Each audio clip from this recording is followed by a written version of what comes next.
Hi everyone, in this video we'll be talking about the ozone layer.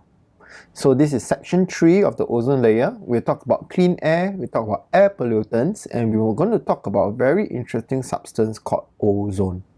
So ozone is O3. O3 is what we call an allotrope of O2. So they are both oxygen elements, right? Because they're only oxygen atoms. So this is called an allotrope. So it's similar to what we call diamond and graphite. Diamond and graphite, they are both carbon and carbon, right? But they are the different substance because they have different structures. So allotropes are same element but different structures, right? So O3 is an allotrope of oxygen. And at ground level, O3 is a pollutant. It causes respiratory problems at ground level.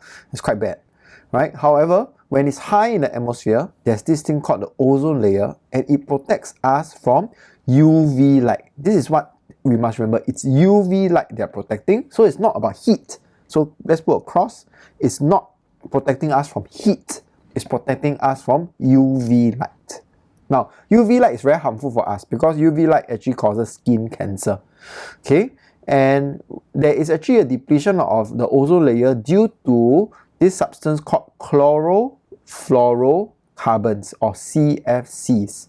So chlorofluorocarbons are basically substances that contains chlorine, fluorine, and carbon. It must contain carbon, fluorine, and the fluorine. Okay.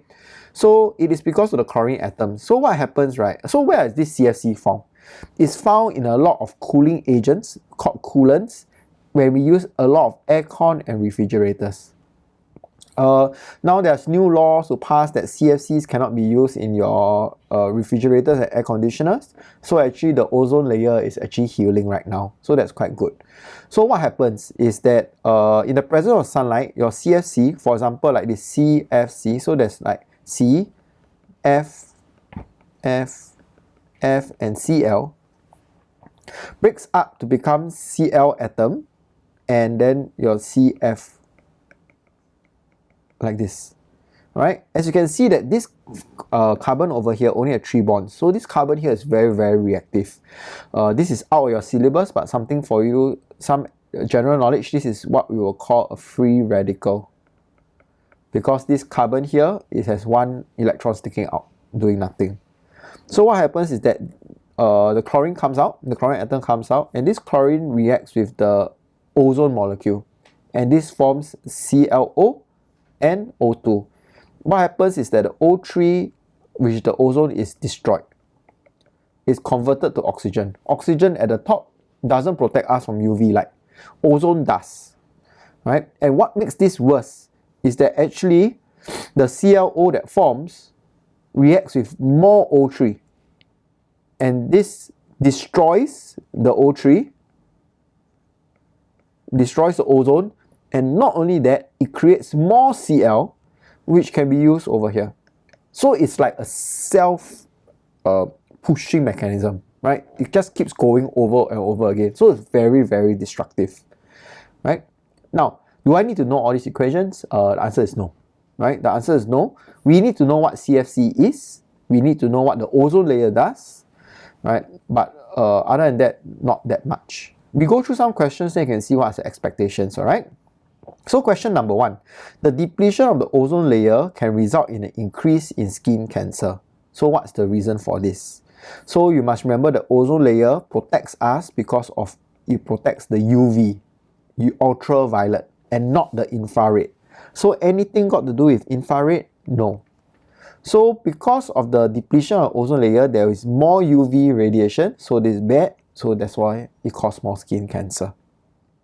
Next, which statement of ozone is correct? Ozone absorbs radiation. Yes, true.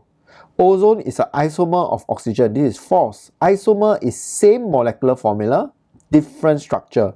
So oxygen is O2, ozone is O3. It is a different molecular formula, so it's not an isomer. Ozone is an isotope of oxygen. That is false because isotope is same number of protons but different number of neutrons. This is same number of protons, right? Ozone is broken down by fluorine from CFC. This is false because it's not fluorine, it is by chlorine. So do you see what do we need to know from this part? Okay. Now, question number 3. So this is a question from a few years ago. So chlorine atoms cause the breakdown of ozone in 2 steps. And then this is, I'll call this reaction 1 and reaction 2. Now this is a skill that you need to learn how to do. So I give you 2 reactions and ask you to write an overall equation. So you must remember that this is 2 steps. So step 1 must happen first, then step 2. So this is what you do. You first draw an arrow in the middle and you write the reactants of step 1 first, and then you write all the products of step 1. Okay? After that, in the same line, you write the reactants of step 2 and you write the reactant products of step 2. Is that alright? Now, then you take your pen or your pencil and you cancel anything that appears on the left side and the right side. So Cl appears on the left side and it appears on the right side. ClO appears on the left side and appears on the right side. Then you realize that this is actually 2O3 and then this is actually 3O2. So this is the overall equation. Right? You will be asked several of these type of questions in your 10-year series. Now, the second part, explain how the equation show that chlorine atom acts as a catalyst. So a catalyst got several factors, several requirements. Requirement number 1, it must definitely speed up the reaction. So the equations doesn't show anything about it speeding up, so we cannot use the speeding up part. Catalyst must also be used in small quantities. It cannot be used in large quantities. So the equation doesn't show it being used in small quantities, so we cannot use that part about the catalyst. And the last one is that the catalyst must remain unchanged at the end of the reaction. So this reaction, the Cl entered the reaction in step 1, but is regenerated in step 2. So that means it remained unchanged. So we will write evidence like that. Chlorine used in step 1 is regenerated in step 2. Therefore, Cl remains unchanged. Alright? So I think some word with the same meaning of regenerated, reproduced, or this something in step 2. That will be okay. Alright, so that is ozone. I hope you understand what is the scope that you're expected to know. If you got any questions, please ask me when you see me. Right, thank you. Bye.